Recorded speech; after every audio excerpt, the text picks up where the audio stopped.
ഉണക്ക ചെമ്മീൻ കൊണ്ട് ചമ്മന്തിയാണ് ഇന്ന് ഉണ്ടാക്കുന്നത്.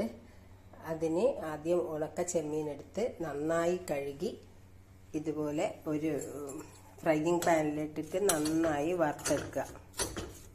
ഉണക്ക ചെമ്മീൻ ചമ്മന്തി ഉണ്ടാക്കാൻ വേണ്ടിയിട്ട് എന്തൊക്കെ സാധനങ്ങളാണ് വേണ്ടതെന്ന് നോക്കാം. കുറച്ച് തേങ്ങ ചിരകിയത്, പച്ചമുളക്, കാന്താരി മുളക് ഉണ്ടെങ്കിൽ അതാണ് ഏറ്റവും ബെസ്റ്റ്.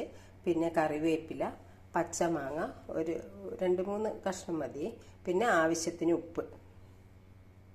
ഈ വറുത്ത് വെച്ചിരിക്കുന്ന ഈ ഉണക്ക ചെമ്മീനും ബാക്കിയുള്ള ഇൻഗ്രീഡിയൻസ് എല്ലാം കൂടിയിട്ട് ഒരു മിക്സിയുടെ ജാറിലിടുക. ഞാൻ മിക്സിയുടെ ജാറിലിട്ടിട്ട് ഒന്ന് പൊടിച്ചെടുക്കുക. വളരെ പെട്ടെന്ന് ഉണ്ടാക്കാൻ പറ്റിയ ഒരു ചമ്മന്തിയാണിത്.